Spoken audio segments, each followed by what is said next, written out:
On convicted sex offenders, the family of Miriam Alderab believes it could have kept this 27-year-old alive today. The Atlanta bartender, all new at 6, we have new information about a bill introduced in her memory, and it's finally gaining momentum. Atlanta News First investigation exposed a loophole that allowed Miriam's alleged killer, a repeat sex offender, to get out of prison. Prosecutors say he then kidnapped and killed Miriam on her way home from work in 2021. Investigator Rachel Polanski broke this story. She joins us live from the Capitol. Rachel, what's inside the bill? Yeah, Miriam's law would require that some sex offenders wear electronic ankle monitors. Now, I spoke with Miriam's brother, Ali, earlier this afternoon, and he is very excited that the bill passed through the House, but also a little anxious because now it has to make its way through the Senate. In the weeks after Miriam Alderab was kidnapped and murdered, her brother Ali and his family were overcome with grief. Then, as more details came out, that trauma intensified. Atlanta News First dug into Miriam's alleged killer's history using Fulton County court records, and we uncovered a schizophrenia diagnosis and a record of violent crimes. DeMarcus Brinkley was accused of raping a 7-year-old girl in 2012.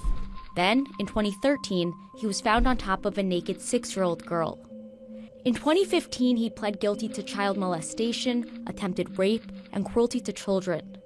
The state recommended he serve 15 years in prison, followed by 15 years on probation. Instead, Brinkley was sentenced to 15 years total, 7 in prison, followed by 8 years on probation. He'd also have to register as a sex offender. But when Brinkley was released in 2020, we found that he never received a risk level assessment. The tragedy and the pain that my family went through, it's very important to make sure that doesn't happen to anyone else. So this bill will do just that. That's where Ali says that Miriam's law comes into the picture, by requiring sex offenders who have not received a risk level assessment to be fitted with an electronic ankle monitor.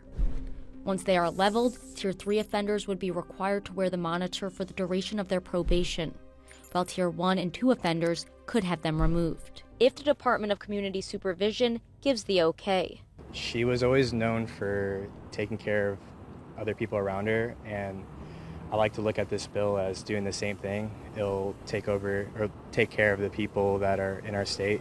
Miriam's law would also change the name of the Sexual Offender Registration Review Board to the Sexual Offender Risk Review Board.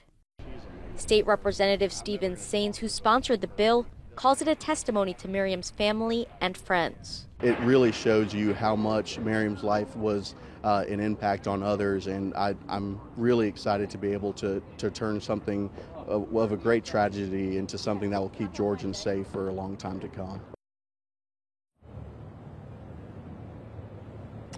So what happens now? Well, the bill crosses over to the Senate, where it will go through a series of committee hearings. And of course, the bill must go through the House, Senate, and be signed by the governor to become law. Of course, we'll be following this closely.